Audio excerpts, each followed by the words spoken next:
Praise the Lord. Assembly of believers church Rajajipuram की online service में आप सभी का स्वागत है। मैं विश्वास करती हूँ इस आराधना से आप सभी को आशीष मिलेगी। Praise the Lord.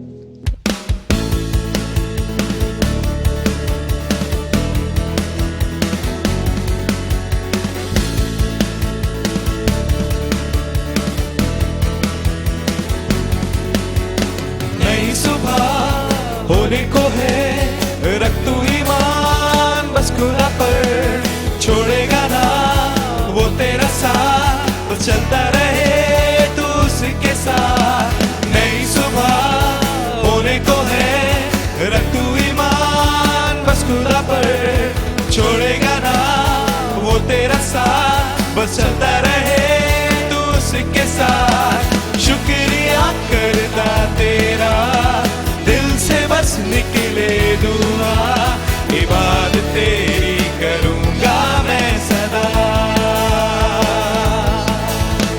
मुश्किलें चाहे जितनी हम करूंगा मैं तेरी, सांसें मुझ में जब तक है मेरी।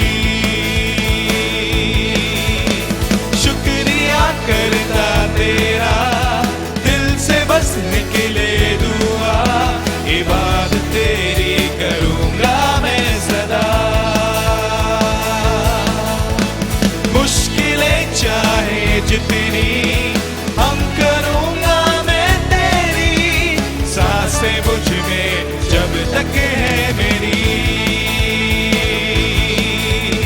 सांसें मुझ में जब तक है मेरी। चाहे सब हो या कुछ ना हो, मैं चलता रहूंगा तेरे साथ, ये वादा रहा तुझसे खुदा, होगा ना मैं तुझसे जुदा। चाहे सब हो या कुछ ना हो, चलता रहूंगा तेरे साथ, ये वादा रहा तुझसे खुदा, होगा ना मैं तुझसे जुदा। शुक्रिया करता तेरा दिल से बस निकले दुआ, इबादत तेरी करूंगा मैं सदा। मुश्किलें चाहे जितनी हम करूंगा मैं तेरी, सांसें मुझ में जब तक है मेरी। शुक्रिया करता तेरा दिल से बस निकले दुआ, इबादत तेरी करूंगा मैं सदा। मुश्किलें चाहे जितनी हम करूंगा मैं तेरी, सांसें मुझ में जब तक है मेरी। सांसें मुझ में जब तक है मेरी। ओ धन्यवाद हो, धन्यवाद हो, धन्यवाद हो तेरा। ओ धन्यवाद हो, धन्यवाद हो, मैं हूँ तेरा। ओ धन्यवाद हो, धन्यवाद हो, धन्यवाद हो तेरा। ओ धन्यवाद हो, धन्यवाद हो, मैं हूँ तेरा। ओ आज के दिन मैं हूँ तेरा। आज के दिन मैं हूँ तेरा। आज के दिन हम भूल जाए निराशाओं को, आशाओं का है ये दिन। यीशु मसीह तू हमारे संग, कोई नहीं तेरे बिन। हम भूल जाए निराशाओं को, आशाओं का है ये दिन। यीशु मसीह तू हमारे संग, कोई नहीं तेरे बिन। आज के दिन तो आओ मिलकर हम सब नाचे।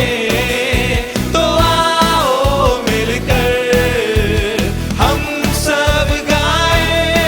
ओ धन्यवाद हो, धन्यवाद हो, धन्यवाद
यीशु तू है मेरा खुदा, तूने मेरे लिए सब है सहा, तुझसा ना कोई हुआ जो हमारे पापों के लिए हुआ।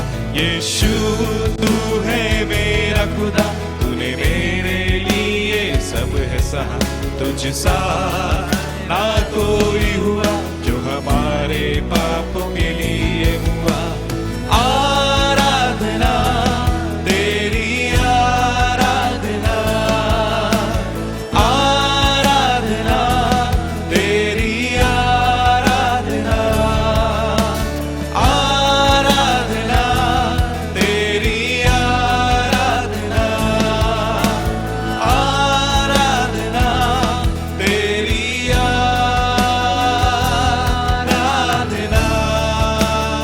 यीशु यीशु तू है मेरा खुदा, तूने मेरे लिए सब है सहा, तुझसा ना कोई हुआ जो हमारे पापों के लिए हुआ। यीशु तू है मेरा खुदा, तूने मेरे लिए सब है सहा, तुझसा ना कोई हुआ जो हमारे पापों के लिए हुआ। आराधना तेरी आराधना, आराधना तेरी आराधना, आराधना तेरी आराधना, आराधना तेरी आराधना।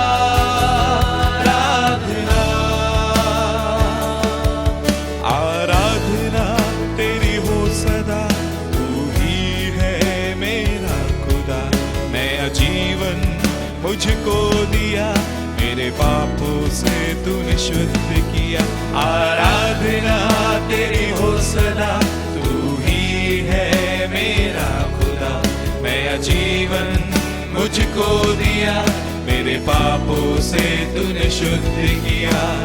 आराधना तेरी आराधना, आराधना तेरी आराधना, आराधना तेरी आराधना, आराधना तेरी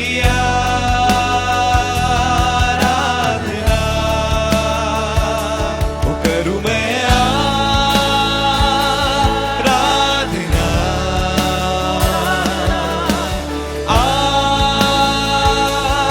आराधना। ओ करूं मैं आराधना तेरी आराधना। ओ करूं मैं आराधना,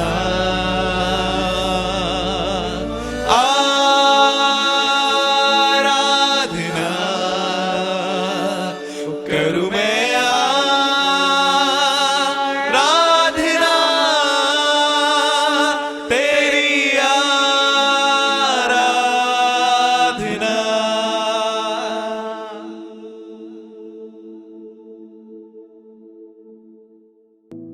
प्रेज द लॉर्ड। प्रभु यीशु मसीह का धन्यवाद करते हैं आज के इस अच्छे दिन के लिए कि प्रभु यीशु मसीह ने ठहराया कि हम सब मिलकर उस महान जीवित परमेश्वर की आराधना कर सकें, जो सर्वशक्तिमान, जो सामर्थी है। उसकी करुणा आज हम पर हुई है कि हम उसकी आराधना कर सकते हैं। जैसे प्रभु के वचन में लिखा हुआ है, विलाप गीत 3 अध्याय उसके 22वें पद में, हम मिट नहीं गए, ये उसकी महाकरुणा का फल है। प्रतिभोर उसकी करुणा हम पर नहीं होती है। भजनकार भजन 136 में इस प्रकार कहने लगा, यहोवा का धन्यवाद करो क्योंकि वो भला है, उसकी करुणा सदा की है। जो ईश्वरों का परमेश्वर है उसका धन्यवाद करो, उसकी करुणा सदा की है। जो प्रभुओं का प्रभु है उसका धन्यवाद करो, उसकी करुणा सदा की है। इस अध्याय के 4 पद में बहुत खूबसूरत सी बात लिखी है, उसको छोड़कर कोई बड़े बड़े आश्चर्य कर्म नहीं करता, उसकी करुणा सदा की है। सच में हमारे प्रभु यीशु मसीह को छोड़कर कोई भी बड़े बड़े आश्चर्य कर्म नहीं करता, क्योंकि जब वो कह देता है तो समुद्र 2 भाग हो जाता है। जब वो कह देता है तो 4 दिनों का मृतक लाजर अपनी कब्र से बाहर आ जाता है। जब वो कह देता है तो लहरें शांत हो जाती हैं। वो परमेश्वर आज कल युगानुयुग एक सा है। वो हर एक चीजों को बेहतर करने की सामर्थ रखता है। प्रभु यीशु मसीह हम सब के जीवन को सुरक्षित रखता है। उसकी करुणा सदा की, उस पर विश्वास रखें और उसकी आराधना करते रहें, उसका धन्यवाद करते रहें। प्रभु आप सबको बरकत दे। Praise the Lord. आज एक बार फिर assembly of believers church Rajajipuram की तरफ से हम आपका अभिनंदन करते हैं और यही कामना करते हैं कि आज जो परमेश्वर का वचन आप सुनने जा रहे हैं उससे आपको आशीष मिले। पिछली बार हमने आपको बताया था कि आप अनमोल लोग हैं, परमेश्वर की निज प्रजा हैं, परमेश्वर का निज धन है, और ये वाकई सत्य है। और आपने मेरे साथ इस बात का अंगीकार भी किया था। देखिए, परमेश्वर ने कहा है तुम मेरी आंख की पुतली हो, अगर कोई तुम्हें छूता है तो मेरी आंख की पुतली को छूता है। परमेश्वर ने हमको इतना निकट रखा है, इतना करीब रखा है, फिर भी हमारे अंदर कई बार सवाल पैदा हो जाते हैं कि विषम परिस्थितियां क्यों आती हैं, हम क्यों विपत्ति में चले जाते हैं, हम क्यों खराब माहौल में चले जाते हैं। हम तो परमेश्वर की सर्वश्रेष्ठ रचना है, हमारे साथ तो ऐसा नहीं होना चाहिए। लेकिन मैं बताऊं आपको, कई बार परमेश्वर ऐसा होने देता है ताकि लोग जाने, अंधकार की सामर्थ इस बात को समझे कि हम परमेश्वर के लोग हैं। हमारे अंदर असाधारण रूप से परमेश्वर के गुण काम करते हैं। हम परमेश्वर की सर्वश्रेष्ठ रचना है। इसलिए परमेश्वर कभी कभी अलाव करता है, अनुमति देता है कि हम ऐसी परिस्थितियों में से होकर के गुजरें। बड़ा तरस आता है माँ बाप को जब उनके बच्चों की परीक्षा होती है, एग्जाम होते हैं, बच्चा आराम नहीं कर पाता, रात दिन परिश्रम करता रहता है, पढ़ता रहता है, और उस समय आपका दिल करता है थोड़ी देर आराम कर ले। उससे कहते हैं सो जा बेटा, कोई बात नहीं। लेकिन आप ऐसा नहीं कहते, क्योंकि आप चाहते हैं कि आपका बच्चा परीक्षाओं में से होकर के गुजरे, क्योंकि उसकी तरक्की होगी, उसकी उन्नति होगी, वो और आगे बढ़ेगा। इसी तरह से परमेश्वर भी हमारे साथ में इन बातों की अनुमति देता है ताकि हम परखे जाएं और लोग जानें कि हम परमेश्वर की संतान हैं, परमेश्वर के लोग हैं, परमेश्वर का निज धन है, परमेश्वर की निज प्रजा हैं, परमेश्वर के विशेष उद्देश्य के लिए हम सिरजे गए हैं। देखिए, एक बार की बात है, सुलेमान राजा के सामने ऐसा पल आया जब उसे ऐसा न्याय करना पड़ा, जबकि 2 औरतें एक बच्चे को लेकर के आईं, और दोनों औरतों ने एक एक बच्चे को जन्म दिया था, और एक औरत ने बच्चे के पास जब लेटी हुई थी तो उसने करवट ली और उसका बच्चा उसके नीचे दब करके मर गया। जब उसने ये देखा कि मेरा बच्चा मर गया है, तो उसने अपने मरे हुए बच्चे को उस औरत के जीवित बच्चे से बदल लिया। और फिर जब सुबह वो औरत जागी जिसका बच्चा जीवित था और उसके बच्चे को मरे हुए बच्चे से बदल दिया गया था, तो उसे बड़ी पीड़ा हुई, बहुत विलाप किया, और उसने मांगा मेरा बच्चा मुझे दे दे। लेकिन वो औरत कह रही थी, नहीं, मेरा बच्चा तो जीवित ही पैदा हुआ है और मेरा बच्चा जीवित है। तब ये बात सुलेमान राजा के पास में पहुंची, और सुलेमान राजा को बुद्धि तो परमेश्वर ने दी थी। तब सुलेमान राजा कहने लगा, एक तलवार लाओ और इस बच्चे को 2 भागों में बांटा जाए और दोनों को आधा आधा हिस्सा दे दिया जाए। तब वो औरत जिसका वो जीवित बच्चा था राजा से कहने लगी, नहीं, इस बच्चे को जीवित रहने दे और उसी औरत को दे दे। परिस्थितियां कि एक मां जिसका जीवित बच्चा पैदा हुआ है, वो आज बच्चे को जीवित रखने के लिए ये कह रही है कि जो उसकी मां नहीं है उसे उसका बच्चा दे दिया जाए।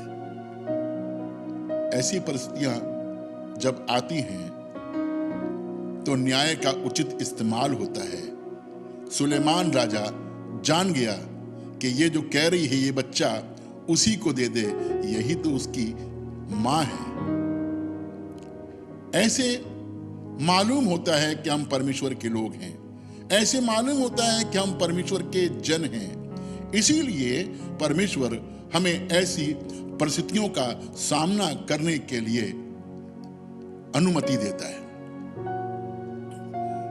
मेरे साथ परमेश्वर के वचन से आज पढ़ेंगे, जिससे हम जानेंगे कि हम क्या हैं और हमें कैसे बिहेव करना चाहिए, हमारा आचरण, हमारा व्यवहार कैसा होना चाहिए, यह हमें आज जानने की जरूरत है।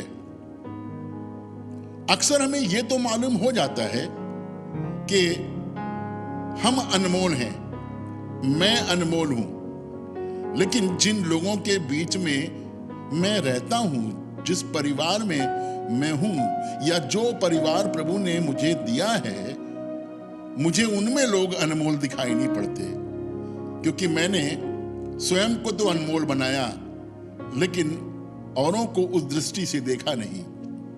जरूरत इस बात की है कि अनमोल का परिवार भी अनमोल हो।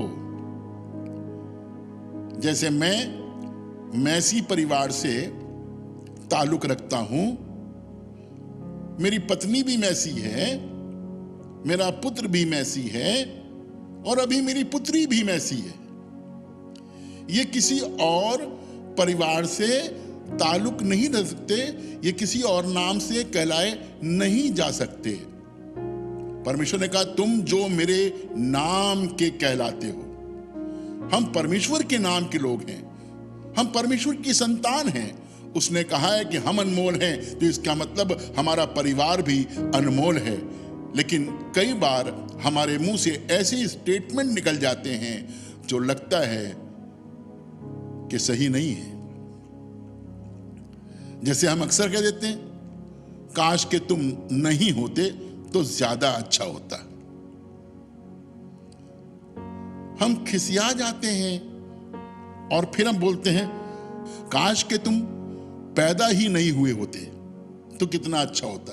सोचिए तो क्या बोल रहे हैं, हम अनमोल लोग हैं, हम क्या बोल रहे हैं। मैं सच बताता हूं आपको, मुझसे भी ऐसी वाली गलतियां हुई हैं, लेकिन मैंने अनुभव से सीखा है और आज भी सीख रहा हूं। सीखने की कोई उम्र नहीं होती और आप भी आज सीख सकते हैं और आप स्वयं भी अनमोल हो सकते हैं और आपका अपना परिवार भी अनमोल हो सकता है। क्यों अनमोल हैं आप?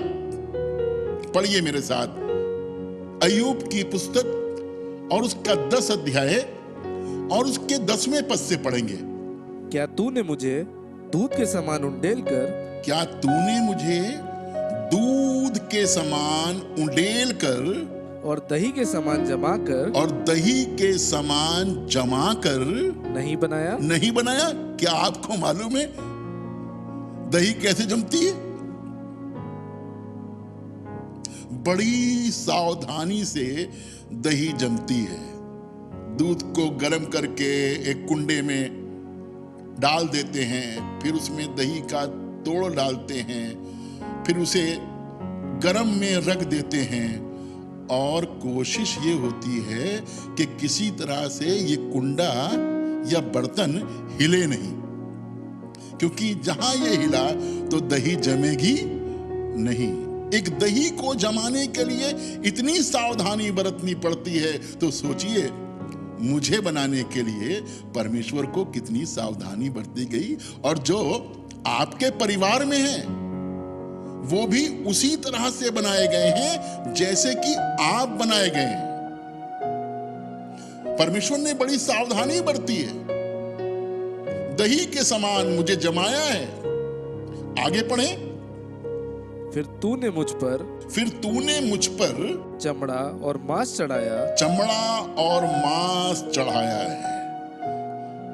परमेश्वर ने चमड़ा और मांस चढ़ाया है। आगे भी पढ़ दें। और हड्डियां और नसें गूंथ कर मुझे बनाया है। मैं अद्भुत रीति से बनाया गया हूं। मुझे परमेश्वर ने बनाया है और मेरे परिवार के लोगों को भी परमेश्वर ने बनाया है। तो जब हम अपने परिवार के लोगों से बात करते हैं तो हमें सावधान रहना चाहिए कि जिस प्रकार से मैं बनाया गया हूं उसी प्रकार से ये बनाए गए हैं। तो ना कहें कि काश तुम ना होते, काश तुम पैदा ना हुए होते। ये तो परमेश्वर का प्लान है जो परमेश्वर ने मेरे और आपके लिए रखा है। और जब परमेश्वर ने ये प्लान मेरे और आपके लिए रखा है तो उसने कहा तू विश्वास कर तो तू और तेरा घराना उद्धार पाएगा। परमेश्वर की योजना मेरे लिए भी है और मेरे पूरे परिवार के लिए भी है। मुझे इन बातों को समझने की आवश्यकता है। मुझे अपने शब्दों पर ध्यान देने की आवश्यकता है। मेरे शब्दों से कोई ऐसी बात ना निकले जिससे कि मेरे छोटे, मेरे बड़े, मेरे बुजुर्ग, मेरे बच्चे किसी तरह से ठोकर खाएं। जब हम बात करें तो वो ये समझने का प्रयत्न करें मेरी बातों से कि वो भी अनमोल हैं। परमेश्वर की दृष्टि में अनमोल हैं, मेरी दृष्टि में अनमोल हैं। परमेश्वर ने इन्हें मेरे परिवार में इसलिए दिया है ताकि ये परमेश्वर में उन्नति करें और उद्धार के अनुभव को विकसित करते जाएं और आगे बढ़ाते जाएं। एक और आयत 139 भजन में लिखी हुई है। 139 भजन और उसके 14 पद से पढ़ना शुरू करेंगे। 139 भजन और उसके 14 पद से, जहां ऐसे लिखा हुआ है, मैं तेरा धन्यवाद करूंगा। लिखा है मैं तेरा धन्यवाद करूंगा। मेरी ड्यूटी है धन्यवाद करूं। मैं तेरा धन्यवाद करूंगा इसलिए कि मैं भयानक और अद्भुत रीति से रचा गया हूं। अद्भुत रीति से रचा गया हूं। मैं तेरा धन्यवाद करूंगा। मुझे अपने लिए परमेश्वर का धन्यवाद करने की जरूरत है क्योंकि मैं भयानक रीति से और अद्भुत रीति से, कहिए अद्भुत रीति से, भयानक रीति से, हम जिसके पिता कहलाते हैं, हम कहते हैं ये मेरा पुत्र है। क्या मैंने उसे रचा है? क्या मैंने उसे बनाया है? नहीं, परमेश्वर ने बनाया, परमेश्वर ने रचा है। बालक या बालिका के, बेटा या बेटी के पैदा होने से पहले हम तो अस्पताल के बाहर चक्कर लगाते रहते हैं ये सुनने के लिए कि अंदर से रोने की आवाज आ जाए। तड़पते रहते हैं कि रोने की आवाज आए, और अगर रोने की आवाज में बहुत देर हो जाती है, रोने की आवाज नहीं आती है, तो शायद हम ही रोने लगते हैं। बहुमूल्य परिवार, बहुमूल्य लोग, अनमोल लोग, अद्भुत रीति से बनाया गया हूं, अद्भुत रीति से रचा गया हूं। ये परमेश्वर का हाथ है। ये मेरे और आपकी कारीगरी नहीं है। ये परिवार मैंने नहीं बनाया है, ये परिवार परमेश्वर ने बनाया है। हमको याद रखने की जरूरत है। आगे पढ़ें। तेरे काम तो आश्चर्य के हैं। तेरे काम तो आश्चर्य के हैं। तेरे काम तो आश्चर्य के हैं। और मैं इसे भली भांति जानता हूँ। और मैं इसे भली भांति जानता हूं। क्या हम रिकॉग्नाइज करते हैं कि परमेश्वर ने यह काम किया है? मैं कई बार बोलता हूं कि लोग अक्सर सोचते हैं कि ये मैंने किया है, ये मैं कर रहा हूं, ये मैं बना रहा हूं। मेरी मुलाकात कई लोगों से हुई, कई शहरों में लोगों ने कहा ये अंपायर जो खड़ा किया है ये मैंने खड़ा किया है। आज जो कुछ है वो मेरी मेहनत का नतीजा है। मेरी किसी से बात हो रही थी तो उन्होंने मुझे कहा अगरचे मेहनत का फल ही परमेश्वर देता तो सबसे अधिक फल तो इन मजदूरों को मिलना चाहिए जो मिट्टी खोदते हैं, बिल्डिंग बनाते हैं, रात दिन लगे रहते हैं, लेकिन परमेश्वर ने उनकी मेहनत का उनके हिसाब से फल नहीं दिया, लेकिन परमेश्वर की करुणा मुझ पर हुई है कि मैं ये सब करने पाया हूं। हम जाने अपने आप को, हम पहचाने अपने आप को, परमेश्वर ने मेरे और आपके लिए ऐसा किया है। हम सकारात्मक बातें बोलें, अच्छी बातें बोलें, और जैसे अक्सर हमने पढ़ा है, अक्सर हमसे कहा गया है कि मनुष्य की पहली पाठशाला उसका घर होती है। आप अच्छी बातें सिखाएं और अच्छी बातें सीखें। जो आज इस वचन को सुन रहे हैं, आप वचन को सुन करके एक दूसरे पर दोष मत लगाइएगा, लेकिन अपने आप को ठीक करने का प्रयास कीजिएगा। और जो गलत बातें बोलने वाले हैं वो गलत बातें छोड़ करके सकारात्मक बातें, अच्छी बातें, आशीष की बातें बोलिएगा। यीशु मसीह ने तो लोगों से कहा तुम जिस घर में जाओ वहां पर आशीष की बातें बोलो, शांति की बातें बोलो, कहो तुम्हें शांति मिले। हमें भी ऐसा ही करना चाहिए। मैंने एक राजा के बारे में पढ़ा है, राजा दाऊद के बारे में, कि जब वो आता था लौट करके, प्रभु का काम करके आता था, होम बलि मेल बलि चढ़ा करके आता था, तो अपने घर में आकर के अपने बच्चों को आशीष दिया करता था। क्या कभी हमने अपने बच्चों के सर पे हाथ रख करके उन्हें आशीष दी है? अपने परिवार में लोगों को आशीष दी है? ये अनमोल लोग हैं, ये आप ही का परिवार है, आपका खानदान है, मेरा खानदान, मेरा परिवार है। मुझे आशीष देने की जरूरत है। यिर्मयाह उसका 1 अध्याय और उसका 5 पद पढ़िएगा। यिर्मयाह उसका 1 अध्याय उसका 5 पद लिखा परमेश्वर के वचन में कि गर्भ में रचने से पहले ही मैंने तुझ पर चित्त लगाया, मैंने तुझ पर चित्त लगाया है। गर्भ में रचने से पहले ही मैंने तुझ पर चित्त लगाया है, और उत्पन्न होने से पहले ही, और उत्पन्न होने से पहले ही मैंने तेरा अभिषेक किया, मैंने तेरा अभिषेक किया है। यानी तेरे सर पर अपने आत्मा को उंडेला है, अपना अभिषेक किया है। जाने इस वाली बात को, इससे पहले कि हम पैदा होते परमेश्वर ने हमारा अभिषेक किया है। कुछ उद्देश्य है, मकसद है, उसे जाने। बाहर वालों को आशीष देने से पहले अपने घर में हम आशीष दें, तभी तो हमारा पूरा परिवार एक उदाहरण बनेगा दूसरों के लिए।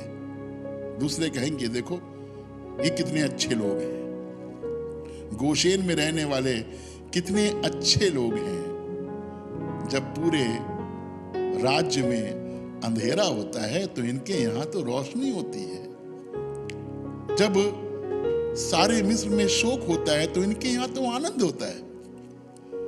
हम एक अलग तरह के लोग हैं, और हम अपने रहन सहन से इसको दर्शा सकते हैं कि हम अलग तरह के लोग हैं। रोटी तो कोई भी खा लेता है, कोई भी कमा लेता है, मेहनत कोई भी कर लेता है।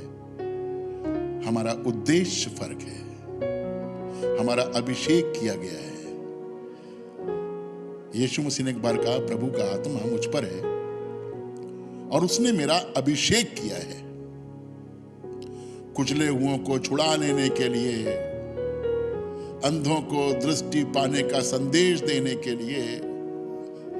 और उसने अपने मकसद को इस तरह से बयान किया कि प्रभु ने मेरा अभिषेक इसलिए किया है। आप भी सोचें, आपका अभिषेक, मेरा अभिषेक परमेश्वर ने क्यों किया है? क्या हम अपने उद्देश्य की पूर्ति कर रहे हैं या अपने उद्देश्य की पूर्ति करने में अपने आप को कमजोर देखते हैं? मैं बताऊं आपको, अगर आप कह रहे हैं कि मैं कमजोर हूं, तो वचन में लिखा हुआ है परमेश्वर की सामर्थ हमारी निर्बलता में सिद्ध होती है। पौलुस प्रेरित ने कहा, जब मैं निर्बल होता हूं तो मैं बलवंत होता हूं। आपकी निर्बलता ही आपकी सामर्थ बन सकती है अगर आप परमेश्वर की सामर्थ को पहचानें। प्रभु यीशु मसीह जिस समय यरूशलेम को जा रहा था कि वो पकड़वाया जाए और उसे क्रूस पर चढ़ाया जाए, तो वचन में लिखा है कि वो गीत गाते हुए जा रहे थे। उसे सब मालूम था कि उसके साथ क्या क्या किया जाएगा, लेकिन उसे यह भी मालूम था कि जिस घड़ी के लिए वो पैदा हुआ था, जिस मकसद के लिए परमेश्वर ने उसे भेजा है, वो आज पूरा करने के लिए जा रहा है और उसे छोड़ करके कोई और पूरा नहीं कर सकता। जो उसके पास में आ रहे थे, वो किसी से नकारात्मक बातें नहीं बोल रहा था, सकारात्मक बातें बोल रहा था, आशीष की बातें बोल रहा था। जब क्रूस पर चढ़ाया गया तो लिखा है उसके दोनों तरफ 2 कुकर्मी लटकाए गए थे। एक कुकर्मी या एक चोर उसकी निंदा कर रहा था और कह रहा, इसने औरों को बचाया, हमको नहीं बचा पा रहा है। तो उससे कहने लगा, तूने औरों को बचाया, अपने आप को ही बचा ले और हमें बचा ले। लेकिन दूसरा वाला उसे देख करके कहने लगा, क्या तू परमेश्वर से भी नहीं डरता? हम तो अपने किए का ठीक ठीक बदला पा रहे हैं। एग्नी में, दर्द में, परेशानी में वो कन्फेस कर रहा है, अंगीकार कर रहा है कि हम तो अपने किए का ठीक ठीक बदला पा रहे हैं, पर इसने ऐसा कुछ नहीं किया। फिर उसने यीशु की ओर देखकर कहा, ऐ यीशु, जब तू अपने राज में आए तो मुझे भी याद करना। यीशु मसीह ने इसकी ओर देखा और इसे इसके कुकर्म की सूची नहीं सुनाई, बल्कि इससे कहा, मैं तुझसे सच सच कहता हूं कि आज ही तू मेरे साथ स्वर्ग लोक में होगा। अनमोल लोग अनमोल वचन ही बोला करते हैं। जब यीशु मसीह ने क्रूस पर से यह वचन बोला, परेशानी में, दिक्कत में, पीड़ा में, हम ऐसी पीड़ा में, ऐसी परेशानी में, ऐसी टेंशन में कभी नहीं गए हैं। जब वो पीड़ा में, परेशानी में बोल सकता है, अपनी पीड़ा में, अपनी परेशानी में अपनी मां का ख्याल कर सकता है, अपनी पीड़ा परेशानी में अपने चेले का ख्याल कर सकता है, तो हम जब अच्छी तरह से रह रहे हैं, हमारी पीड़ा और परेशानी यीशु मसीह के दुखों के सामने कुछ भी नहीं है, तो हम अपने परिवार में आशीष बांटें। प्रभु आपको आशीष दे। आइए हम प्रार्थना करें। मुझे नहीं मालूम कितने लोग इस तरह की समस्या में जूझ रहे हैं। हम इंसान हैं, गलती सबसे होती है, और जब तक इस इंसानी शरीर में है, गलती होने की संभावना से इनकार भी नहीं कर सकते। लेकिन हम जैसे हैं वैसे प्रभु के पास में आ जाएं और कहें, मुझसे गलती हुई है। मैंने अपने बेटे को बुरा भला कहा है, मैंने अपनी पत्नी को बुरा भला कहा है, मैंने अपने पति को बुरा भला कहा है, अपनी बेटी को अपमानजनक शब्द बोले हैं, अपनी बहू से गलत बातें बोली हैं, अपने दामाद को बुरा कहा है। प्रभु जानता है कि हम मिट्टी हैं। वो हमें बल देगा, हमें सामर्थ देगा, हमें माफ कर देगा और हम नए बन सकते हैं। प्रार्थना करें। प्रभु धन्यवाद करते हैं, तू बहुत अच्छा प्रभु है। हम इस संसार में आए हैं, ये तेरा मकसद है। जब तेरे वचन को आज हमने सुना है और अपनी गलतियों को देखा है, तो आज तुझसे प्रार्थना करते हैं प्रभु, अनुग्रह कर, दया कर, ताकि हमारे जीवन से सबसे पहले हमारे परिवार के लोग आशीष पाएं।